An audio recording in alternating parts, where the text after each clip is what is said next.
Hello guys, meron akong isi-share sa inyo, no?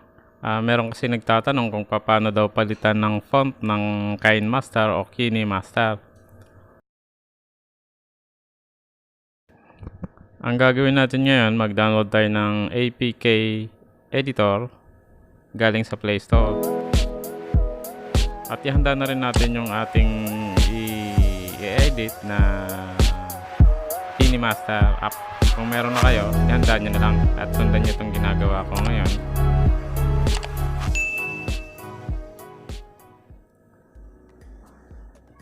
I-open natin itong APK editor. Ma-download natin to sa Play Store. Kung meron kayong Pro, gumamit kayo ng Pro. So ngayon, hanapin natin si KineMaster file na ating na-download para ating i-modify. Ganon din, ihanda na rin natin yung font na ating na-download mula sa iba't ibang website kagaya ng The Font.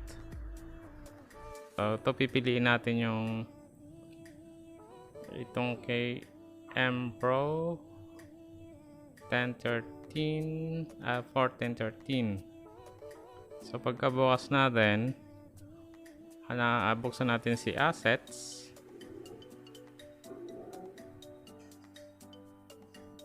Tapos click natin tong plus sign para magdagdag ng font. So pipili na lang tayo ng font na gusto natin. Ito ang pinili ko, yung Auto Techno.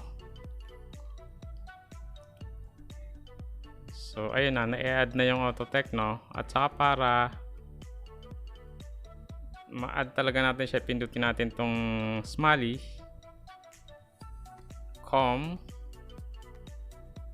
Then yan, sundan lang natin yung mga naka pula para hindi kayo maligaw, no? Yan. Meron kasi tayong babaguhin dito sa codes. So meron lang tayong di ba Auto Techno yung pinalit ko. So ang gagawin ko dito ay mag-overwrite lang ako ng existing na code ng font dito. Pipili lang ako para lang makita natin kung gumagana ba talaga yung pag overwrite ng font.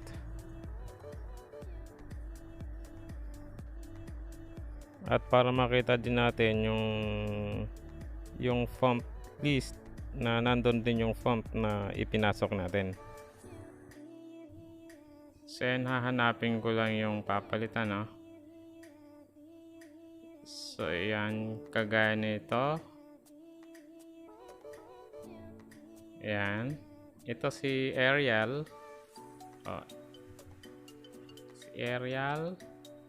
Papalitan ko ng Auto Techno.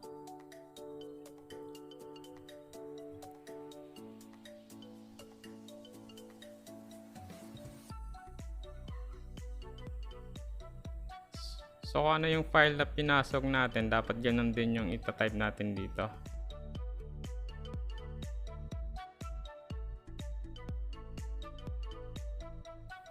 Ito, kakopy natin yung Auto Techno lang, copy, then i-paste natin dito sa Arial.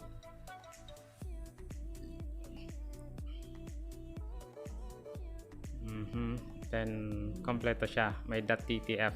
So kung ano yung pinasok mo kanina, ang inad mong font, dapat ganun din ang name o file name na isusulat natin dito.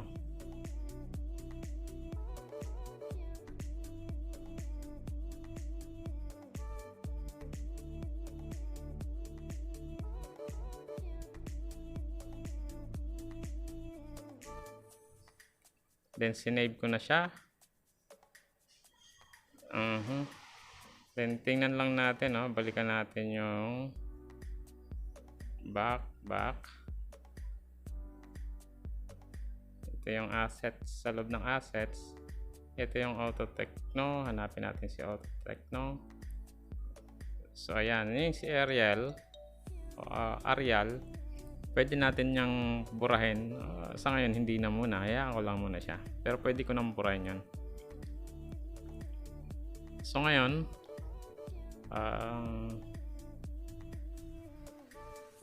sinisave ko na siya, kaya kine-create ko na yung app.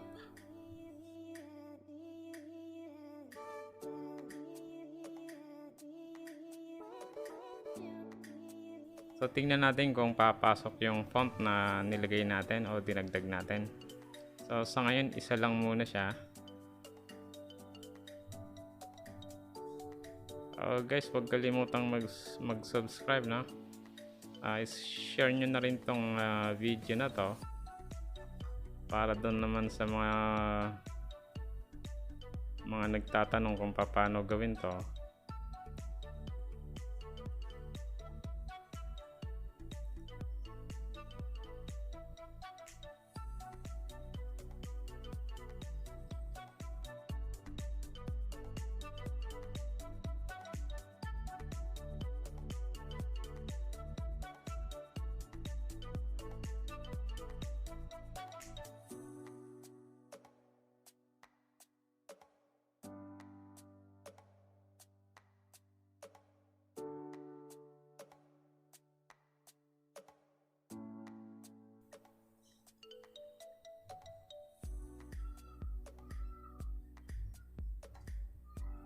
So ito na-install na siya, in-open ko na siya. So try natin kung pumasok na nga ba yung pinalit nating font, yung Auto Techno.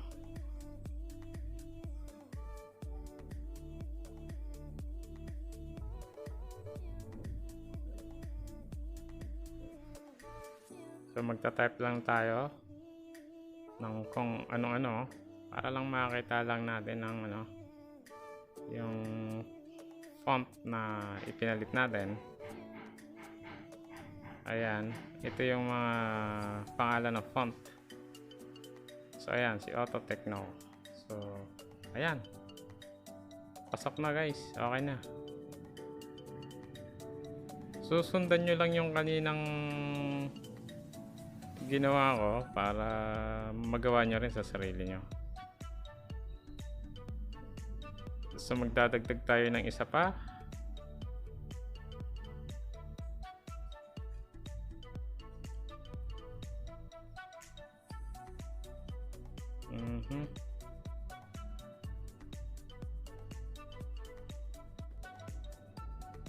So i-close na muna natin to, tapos magdadagdag tayo ng isa.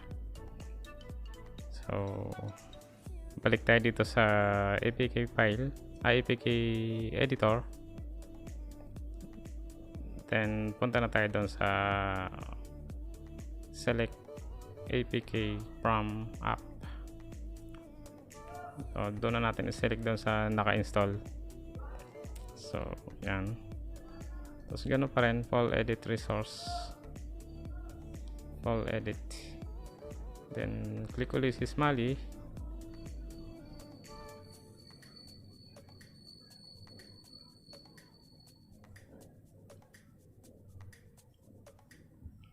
Para mabuksan yung mga nakatagong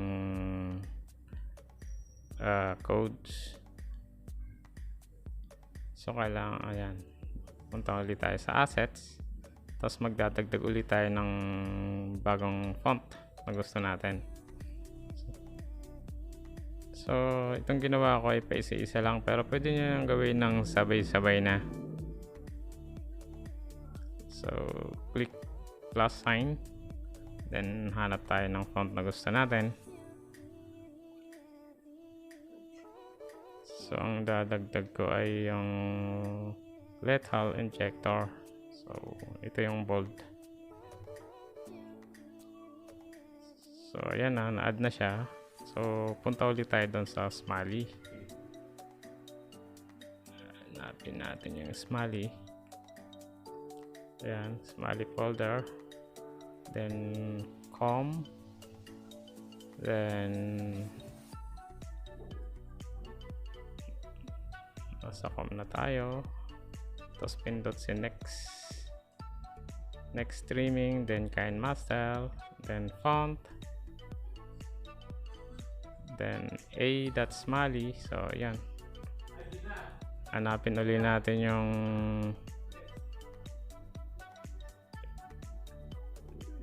maghahanap tayo ng existing ditong font, then papalitan lang natin ng lethal injector.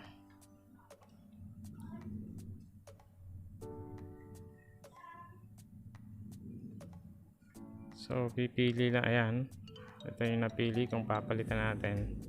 So yung dulo lang ang papalitan ng lethal injector.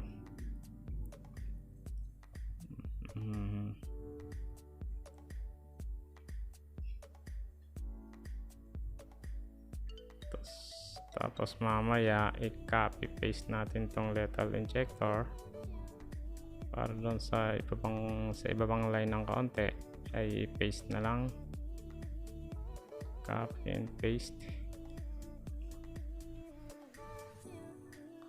para hindi na paulit-ulit ng type. Bold.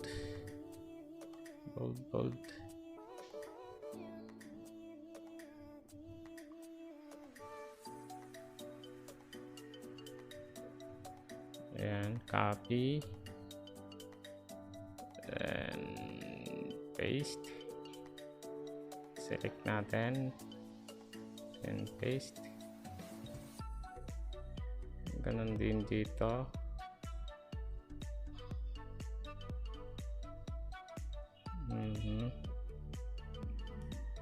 So ganyan lang, ano.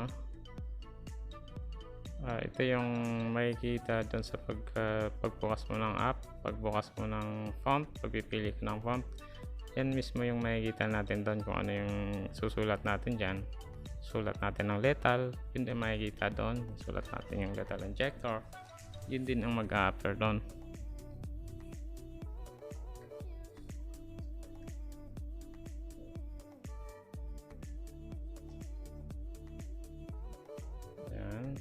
Save na natin, then pagka save i-click natin mamaya yung build para ma-build na itong app.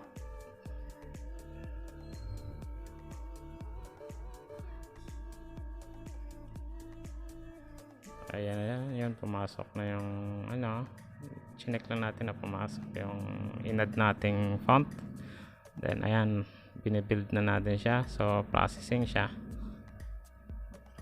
Ayan, tapos i-install na natin. Pagka-install, titingnan natin kung pumasok na si lethal. So lethal injector,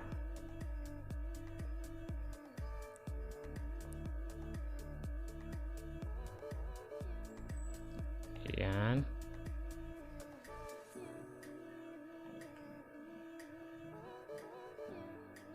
Open.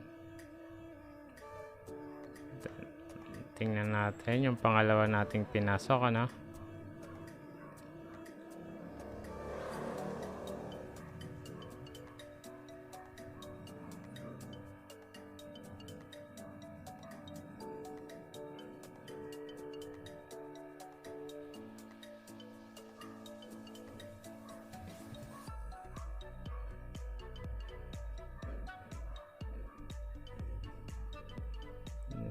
Balikan natin yung inopen natin kanina. Tapos ayan,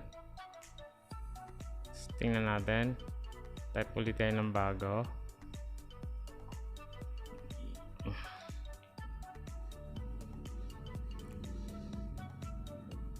Madali lang naman siya kapag sinundan lang natin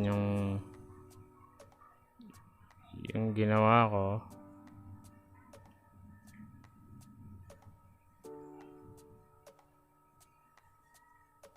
So hanapin natin si lethal injector or bold. So ayan.